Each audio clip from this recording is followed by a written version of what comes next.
तो लगभग 264 करोड़ रुपए की जमीन खर्च करके सरकार ने वो जमीन को एक्वायर किया, सब इंक्रोचमेंट कराया, साफ कराया।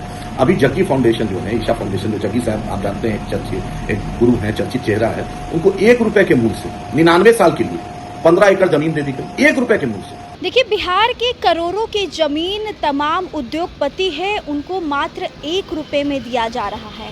और ये बात AIMIM के युवा नेता आदिल हुसैन का बड़ा आरोप बिहार के मुख्यमंत्री सम्राट चौधरी पर लगा रहे हैं। और क्या कुछ कह रहे हैं, पहले उनके इस बयान सुने। बिहार सरकार से हम कुछ सवाल करना चाहते हैं। अभी हाल ही के दिनों में बिहार सरकार ने जो जग्गी साहब हैं, उनका ईशा फाउंडेशन है, बहुत बड़ा ईशा फाउंडेशन है, तो एक बिहारी में मशहूर है, जहां से मुख्यमंत्री खुद आते हैं, मुंगेर से। तो मुंगेर में एक जगह तेलडीहा, तो बहुत ही पुराना प्राचीन वहां पे एक मंदिर है, जहां पे दुर्गा पूजा जो होता है बहुत धूमधाम से मनाया जाता है। लाखों लोग श्रद्धालु आते हैं पूरे देश से और प्रदेश से, तो विदेशों से भी आते हैं। तो समझ में ये बात नहीं आता, लगभग 264 करोड़ रुपए की जमीन खर्च करके सरकार ने वो जमीन को एक्वायर किया, सब इंक्रोचमेंट कराया, साफ कराया। अभी जग्गी फाउंडेशन जो है, ईशा फाउंडेशन, जो जग्गी साहब आप जानते हैं, एक गुरु है, चर्चित चेहरा है, उनको 1 रुपए के मूल्य से 99 साल के लिए 15 एकड़ जमीन दे दी गई, 1 रुपए के मूल्य से। हमारा ये कहना है, सम्राट चौधरी जी, पर्यटन मंत्री जी, आखिर बिहार में जो मंदिर न्यास बोर्ड है, वो एक खुद किशोर कुणाल साहब ने बहुत अच्छे से चलाया, उसके चलते महावीर कैंसर हॉस्पिटल चल रहा है और दूसरी जगह हॉस्पिटल चल रहे हैं। जब बिहार में एक क्रेडिबिलिटी थी न्यास बोर्ड की, तो वो क्यों नहीं चला सकता? योग सेंटर बनाने के लिए आपने दिया, बिहार सरकार क्यों नहीं इंफ्रास्ट्रक्चर डेवलप कर सकता? बिहार के टूरिज्म मंत्रालय क्यों नहीं उसको डेवलप कर सकता? आपको ईशा फाउंडेशन देने की क्या जरूरत थी? ऐसा ईशा फाउंडेशन से क्या आप लोग का ऐसा रिश्ता हो गया जो कौड़ी के दांव में 1 रुपए में? ऐसा नहीं कि उसका ईशा फाउंडेशन कोई गरीब फाउंडेशन, करोड़ों अरबों की उसकी भी अपनी संपत्ति है, उनके जो गुरु हैं पूरे विश्व विख्यात में, पूरी दुनिया में चर्चित है, उनके पास न पैसे की कमी है। तो बिहार सरकार का पर्यटन मंत्रालय है, न्यास बोर्ड है, खुद मुख्यमंत्री का गृह जिला है, मुख्यमंत्री उसको आप वहां के MLA रहे हैं, आपके लोग रहे हैं, क्या बिहार का टूरिज्म विभाग उसको डेवलप नहीं कर सकता? वहां योग सेंटर नहीं बना सकता है? आप इतनी सस्ती में बिहार के आम लोगों की, टैक्स पेयर की जमीन दे रहे हैं। उसके बाद आपने एक और किया, बुडको ने 89 करोड़ के खर्च करके, बुडको जो बिहार सरकार का संस्था है, उसने बांस घाट बनाए। चलिए, एक अच्छा पहल किया कि लोग का अंतिम क्रिया अच्छे से होगा, लेकिन आपको उसको भी आपने ईशा फाउंडेशन को दे दिया। तो आम लोग हैं जो क्या कहते हैं, अगर एक जो बिना उसके ईशा फाउंडेशन के उधर करेंगे, वो 300 रुपए में जो ईशा फाउंडेशन के जरिए से करेंगे, जो जग्गी जी का ऑर्गेनाइजेशन है, वो 3500 रुपए में उनका दाह संस्कार होगा। तो ये समझ में नहीं आ रहा बिहार सरकार ऐसा क्यों कर रही है। क्या बुडको के पास मैनेजमेंट की कमी है? बिहार सरकार के पास मैनेजमेंट की कमी है? वैसे ही पूरा बिहार का ब्रेन, जो पूरा बिहार के बड़ी तादाद में लोग दूसरे प्रदेश में जाके कर रहे हैं, आप इतना अपने प्रदेश को सुखी संपन्न तो बनाइए। आपको शमशान घाट भी आपको ईशा फाउंडेशन को देना? क्या पूरे बिहार में कोई ऐसा फाउंडेशन नहीं है, सरकार का कोई संस्था नहीं है जो दाह संस्कार भी अपने से अच्छे से करा सके? आपने दे दिया जग्गी फाउंडेशन को, ईशा फाउंडेशन को क्यों दिया आपने? क्या बिहार में कोई काबिलियत नहीं बची है? बिहार में कोई ऐसा ऑर्गेनाइजेशन, सरकार का ऐसा कोई सिस्टम नहीं है कि यहां के लोग को दिया जाए साफ सुथरा, उनको रोजगार का साधन मिले, उनको काम करने का मौका मिले, और अपने लोग जो यहाँ जो दाह संस्कार करेंगे, उन वहां का, बिहार का जो लोग रहेंगे, उनका एक मौका मिलेगा, अपने लोग का श्राद्ध कार्यक्रम और दाह संस्कार करने का एक मौका मिलेगा, उसमें अच्छे से बेहतर करेंगे, एक इमोशनल टच होगा।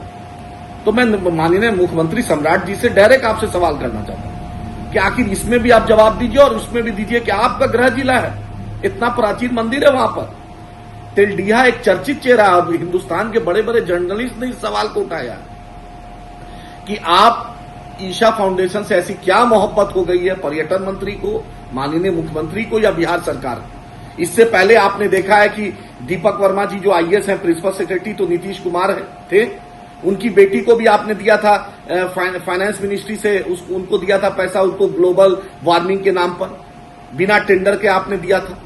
आखिर बिहार सरकार किसको संरक्षण दे रही है? बिहार सरकार किसके कहने पे प्राइवेट लोग को फायदा पहुंचा रही है? क्या सरकारी मैकेनिज्म उतना खत्म हो गया है, कोलैप्स कर गया है? कि आपको दूसरे का सहारा लेना पड़ रहा है, कोई प्रदेश का ऑर्गेनाइजेशन का ले रहा है? क्या बिहार में काबिलियत की कमी है? हमारा मुख्यमंत्री जी से सवाल है। आपने देखा अभी रिशु जी वाला मामला में, आपने देखा बड़े बड़े आईएएस का नाम छुपाया जा रहा है, बड़े बड़े लोग का नाम है। आपने एक साहब को 10 साल से जो चेयरमैन थे उनको तो हटा दिया, और भी बहुत आईएएस हैं, ऐसा थोड़ी है उसमें आईएएस नहीं है। मैं गृह मंत्री, देश के गृह मंत्री से पूछना चाहता हूं, अमित शाह साहब, आप तो ईडी हर जगह भेजते हैं, सीबीआई भेजते हैं, इनकम टैक्स भेजते हैं, लेकिन ये जो बिहार में रिशु जी का इतना बड़ा घोटाला हुआ, उसमें आपकी ईडी इतना स्लो क्यों है? कौन आईएएस को बचा रही है? मैं तो डायरेक्ट नीतीश जी के जो प्रिंसिपल सेक्रेटरी थे पहले, उनकी भी जांच होनी चाहिए, क्योंकि उन्होंने अपने महिला आयोग में अपनी पत्नी को मेंबर बनाने के लिए अपना नाम, पति का नाम हटा के पिता का नाम दे दिया था। उन्होंने अपनी बेटी को कहीं ना कहीं सरकार का दबाव से, सरकार के इशारे से, उनके इशारे से उसको बिना टेंडर के टेंडर मिला था।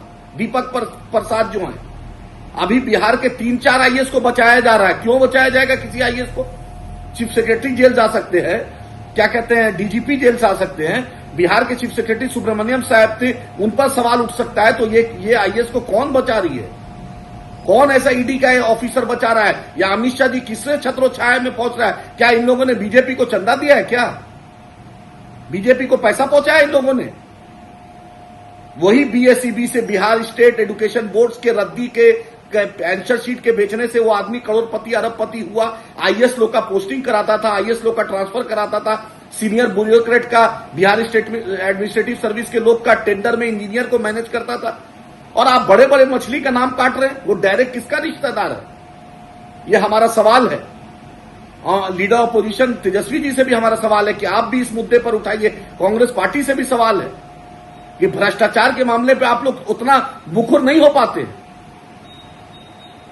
नहीं तो हम हाई कोर्ट जाएंगे इस मुद्दे पर, क्योंकि अभी ईडी की जांच चल रही है। लेकिन ईडी के जो भी ऑफिसर है, अगर आप किसी आईएएस को बचाइएगा तो हम तो हाई कोर्ट जाएंगे, या नहीं तो अगर सरकार दूध का दूध पानी का पानी करना चाहती है तो हाई कोर्ट के सिटिंग जज से जांच कराइए ना।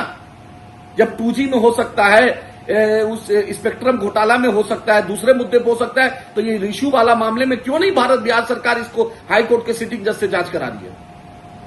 और बिहार सरकार के मुख्यमंत्री जी से आपसे अनुरोध है कि ईशा फाउंडेशन को इतना अपना मत बनाइए, बिहार के लोगों का सम्मान बढ़ाइए, बिहार के लोगों को मौका दीजिए। बनाएगा शमशान घाट बुट को आप किसी प्राइवेट अथॉरिटी को दे दीजिएगा। आम गरीब जो बिहार का है, जो टैलेंटेड है, जो ऊर्जावान है, उसको मौका दीजिए ना। मुख्यमंत्री जी, पर्यटन मंत्री जी, बिहार में कोई टैलेंट की कमी नहीं है। शमशान भी दे रहे हैं, योग फाउंडेशन भी बनाने दे रहे हैं, जबकि बिहार में मंदिर न्यास बोर्ड जो है वो खुद बेहतर काम कर रहा था। किशोर कुणाल साहब को पूरी दुनिया जानती है, उनका मेहनत को सब लोग सैल्यूट करता है। तो उम्मीद करते हैं कि इस मामले में संज्ञान मुख्यमंत्री लेंगे। अपने लोगों को, बिहार के लोगों को, बिहार वासियों को आप कुछ बेहतर कीजिए। आप नए मुख्यमंत्री बने हैं तो आपसे उम्मीद है, ज्यादा उम्मीद है, किसी के दबाव में, किसी के कहने पर, किसी के इशारे पर या किसी को फायदा पहुंचाने के लिए मुख्यमंत्री कार्यालय को नहीं काम करना चाहिए। बिहार के लोगों के लिए, क्योंकि बिहार के लोगों ने आपको मुख्यमंत्री बनाया है। बिहार के हित में आप सोचिए, किसी बाहरी के हित में मत सोचिए। उम्मीद है इस तीनों मुद्दे पर मुख्यमंत्री संज्ञान लेंगे और आम जनता को, आम बिहारी को इस मुद्दे पर फायदा पहुंचाएंगे और प्राथमिकता देंगे कि आम बिहार के लोगों को इसका फायदा मिल सके। इसका हम न्याय की जांच का मांग करते हैं और हाई कोर्ट के सिटिंग जज से आप ये पूरा जो रिशु प्रकरण का जांच करके दूध का दूध पानी का पानी कीजिए। हमने टैक्स पेयर का पैसा से, हमने मेहनत से इस देश बिहार को टैक्स दिया है, तो हम चाहते हैं कि हमें इंसाफ मिले। और किसी को आप बचाइएगा तो हम लोग हाई कोर्ट इंशाल्लाह जाएंगे और उम्मीद है कि हाई कोर्ट से हमें जरूर न्याय मिलेगा। तो सुना आपने, ईशा फाउंडेशन जिसको मुंगेर में ही 1 रुपये एकड़ में उनको ज़मीन बेचा जा रहा है। ऐसे में वो ज़मीन की अगर कीमत की बात करें तो करोड़ों रुपए कीमत बताई जा रही है। लेकिन बड़े बड़े जो उद्योगपति हैं उनको सिर्फ बिहार से वही ज़मीन को 1 रुपये में दिया जा रहा है, जिस पर काफ़ी ज़्यादा बिहार में राजनीति हो रही है। विपक्ष इस मुद्दों को लेकर के सवाल उठा रहे हैं। आदिल हुसैन ने इस रिपोर्ट में बताया कि किस तरीके से बिहार सरकार जो है, तमाम जो बड़े बड़े उद्योगपति हैं, खासकर सम्राट चौधरी, बड़े बड़े नेताओं का वो गढ़ रहा है मुंगेर, जहां पर करोड़ों की रुपए में अभी ज़मीन की जो कीमतें हैं वो बताई जा रही है, वो सिर्फ महज 1 रुपए में लोगों को दिया जा रहा है। ऐसे में बड़े बड़े जो उद्योगपति हमारे बिहार की अगर बात करें, बड़े बड़े अफसर हैं, जो टूरिज़्म मिनिस्टर हैं, वो लोग क्या कुछ कर रहे हैं, उन पर भी सवालें खड़े हो रही है। अब देखना होगा इस पर क्या कुछ बयान आता है। आप बने रहें हमारे साथ, तब तक के लिए बहुत बहुत शुक्रिया।